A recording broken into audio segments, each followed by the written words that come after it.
बॉलीवुड में टैलेंट सिर्फ चंद चेहरों तक सीमित नहीं है। स्क्रीन के कोने में खड़े कुछ लोग ऐसे भी हैं जो हर सीन में अपना सब कुछ डाल देते हैं और फिर भी पहचाने नहीं जाते। You have seen their faces 100 times but barely remember their names. कभी विलन के पीछे खड़े हुए, कभी हीरो के साथ हंसते हुए, लेकिन कभी स्पॉटलाइट में नहीं। आज स्पॉटलाइट उन पर है जिन्हें मिलना चाहिए था ज्यादा, पर मिला बहुत कम।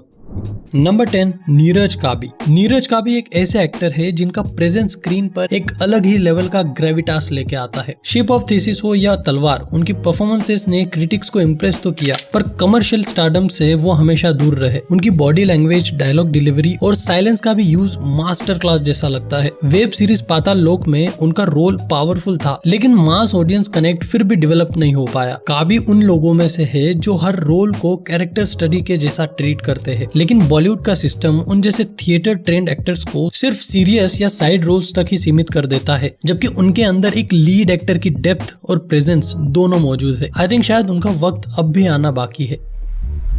बेस्ट कंट्रोल करना होगा। Best control? हमारे डिपार्टमेंट में there is a rat.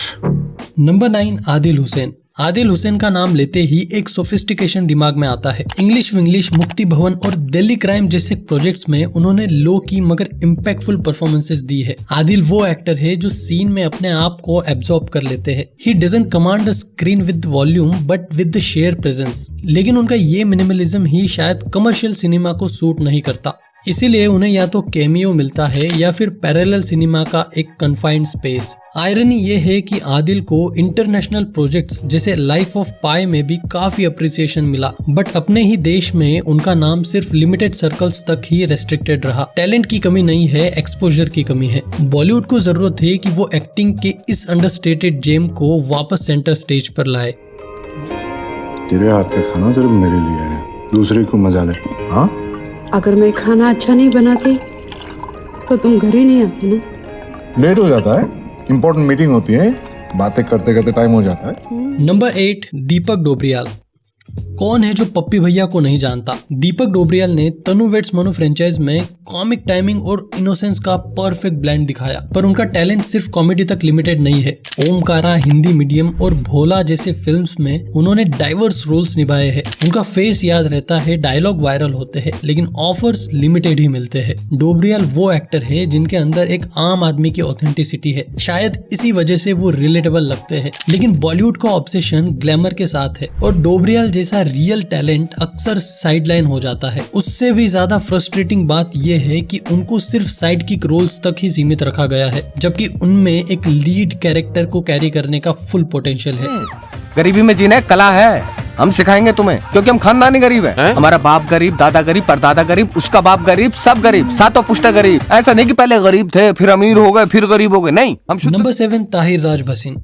Fan नहीं, खिलाड़ी हूँ मैं। मर्दानी में ताहिर राज भसीन का विलेनस चार्म भूलना मुश्किल है। उसके बाद छिचोरे, लूप लपेटा और ये काली काली आंखें जैसे प्रोजेक्ट्स आए जहां उन्होंने अपनी रेंज दिखाई, लेकिन ताहिर का बिगेस्ट चैलेंज रहा है इनकंसिस्टेंट कास्टिंग। वो एक ऐसे एक्टर है जो लेयर्ड कैरेक्टर्स को भी अच्छे से निभाते हैं, लेकिन उन्हें या तो टाइप कास्ट किया गया या फिर एक्सपेरिमेंटल रोल्स में डाल दिया गया। इस वजह से वो मास कनेक्ट नहीं बना पाए। उनकी स्क्रीन प्रेजेंस, डायलॉग मॉड्यूलेशन और बहुत रिफाइंड है, पर उस रिफाइनमेंट को एक्सप्लोर करने का चांस कम मिला है। बॉलीवुड में नए हीरोज को लॉन्च करना आसान होता है, लेकिन जो पहले से ही सॉलिड काम कर रहे हो उन्हें पुश देना बहुत मुश्किल है। आई बिलीव ताहिर डिजर्व्स वे मोर। क्या हम ये लूजर का टैग हटाना चाहते हैं?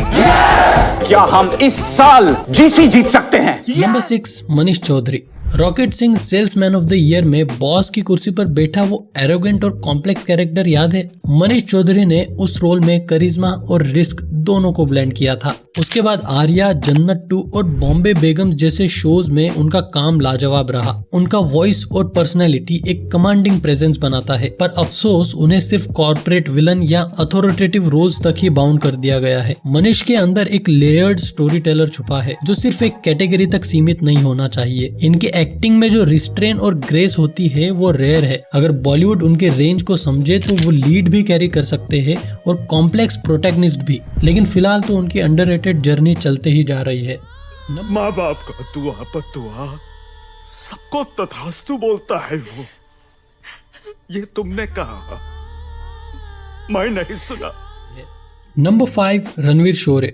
रणवीर शोरे ने अपने करियर में सब कुछ ट्राई किया है। Satire, drama, dark comedy, thrillers, everything. घोसला का घोसला, मिथ्या, सोनचिड़िया और तितली जैसी फिल्म्स में उनका काम प्रूफ है कि वो एक थिंकिंग एक्टर है। लेकिन उनका बिगेस्ट कर्स है उनकी वर्सेटैलिटी। बॉलीवुड में जहाँ स्टीरियोटाइप्स चलते हैं वहाँ एक अनप्रिडिक्टेबल एक्टर को समझना मुश्किल हो जाता है। शोरे के रोल्स कभी लाउड नहीं होते लेकिन इम्पैक्ट छोड़ जाते हैं। वेब स्पेस में उन्होंने दोबारा कमबैक किया पर फिल्म्स में वही 2 या 3 सीन्स मिलते हैं। ये वही एक्टर है जो अगर किसी यूरोपियन या इंडी फिल्म सिनेमा में होता तो कल्ट फेवरेट बन चुका होता, पर यहाँ उन्हें एक नीश में डाल दिया गया है। Quite the injustice because Ranveer Shorey deserves the centre stage. तू क्या एक खजू है? तू बनाएगा क्या? आर्टिस्ट बनाएगा ना? नंबर 4 मोहम्मद ज़ीशान आयुब। ज़ीशान आयुब वो एक्टर है जिनके हर डायलॉग में एक क्वालिटी होती है। रांझना का मुरारी हो या आर्टिकल 15 का निषाद, उन्होंने हर रोल को जान दी है, पर उन्हें अक्सर हीरो का दोस्त या एक्टिविस्ट टाइप रोल्स तक ही लिमिटेड रख दिया गया है। उनकी वॉइस, एक्सप्रेशंस और इमोशनल रेंज बहुत पावरफुल है, लेकिन उनको लीड बनाकर एक्सप्लोर करने की हिम्मत कम ही फिल्म मेकर्स में होती है। ज़ीशान जैसा एक्टर जब स्क्रीन पे होता है तो लगता है कि कैरेक्टर रियल है, फिर भी उनका नाम कभी ए लिस्ट में नहीं आता। शायद इसलिए क्योंकि उन्होंने कभी कॉम्प्रोमाइज नहीं किया और मीनिंगफुल रोल्स ही चूज किए। उन्हें और ज्यादा लेयर्ड और सेंटर स्टेज वाली कहानियां मिलनी चाहिए। जब मैं सोने गया था तब तक तो आजादी कूल चीज होती थी, अब बुरी हो गई क्या? Number 3 Amol Gupte. Most of the लोग अमोल गुप्ते को तारे जमीन पर के क्रिएटिव ब्रेन के रूप में जानते हैं, लेकिन वो एक जबरदस्त एक्टर भी है।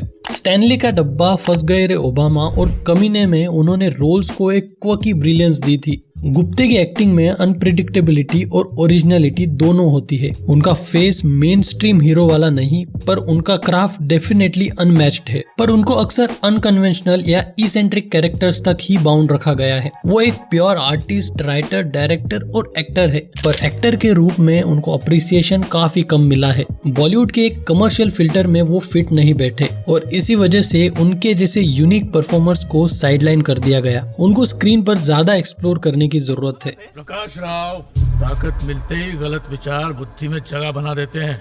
जरूरत से ज्यादा रोशनी इंसान को अंधा बना देती है। नंबर 2 मनोज जोशी।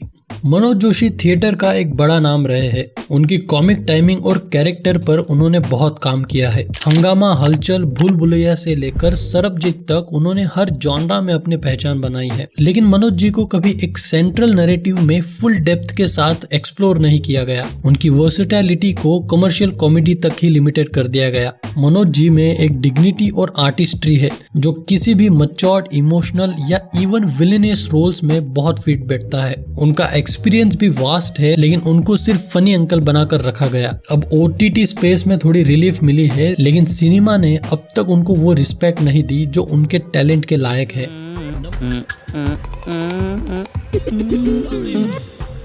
150 रुपया देगा। एक का 150 यानी कि 2 का 300 ना? अरे आदमी जूता लेगा तो जोड़ी ही लेगा ना। नंबर 1 कुणाल रॉय कपूर। कुणाल रॉय कपूर हमेशा क्वकी एंड वैकी कैरेक्टर्स में शाइन करते आए हैं। दिल्ली बेली, ये जवानी है दीवानी और TVF ट्रिपलिंग जैसे प्रोजेक्ट्स में उनका ह्यूमर अलग ही लेवल का होता है, सटल, ऑकवर्ड और रिलेटेबल। कुणाल का बिगेस्ट स्ट्रेंथ उनकी बेहतरीन कॉमेडी और बॉडी लैंग्वेज है, लेकिन उनको हमेशा एक सपोर्टिंग कॉमिक रिलीफ के तौर पर ही यूज किया गया। क्या कभी किसी ने सोचा है कि कुणाल एक कॉम्प्लेक्स लीड भी प्ले कर सकते हैं? उनमें वल्नरेबिलिटी भी है और इमोशनल डेप्थ भी। बॉलीवुड ने उनके कंफर्ट जोन के बाहर उन्हें कास्ट करने का रिस्क कभी नहीं लिया। शायद इसी वजह से वो हमेशा द फनी गाय बन के रह गए। बट अभी भी टाइम है कि उनको एक चैलेंजिंग लेयर्ड कैरेक्टर दिया जाए, क्योंकि उनमें बहुत कुछ छुपा हुआ है। आज मैं एक बॉलीवुड एक्टर हूँ, साइड हीरो हूँ। I lose touch with people for long periods of time. I'm not good at that. My wife said that I'm funny. My wife said that I'm not funny anymore. ये actor सिर्फ underrated नहीं है, ये बॉलीवुड के unsung James है। इन्होंने हर performance में literally जान डाल दी है, लेकिन इंडस्ट्री ने उन्हें सिर्फ एक शैडो में रखा। शायद हम ऑडियंस भी उन्हें तभी याद करते हैं जब वो स्क्रीन पर छोटी सी झलक देते हैं। आगे बढ़ने के लिए जरूरी है कि हम इन्हें डिजर्विंग अप्रिसिएशन और रोल्स दोनों दे। If you really enjoyed the video, please like, share and subscribe. Till then, keep the frames rolling.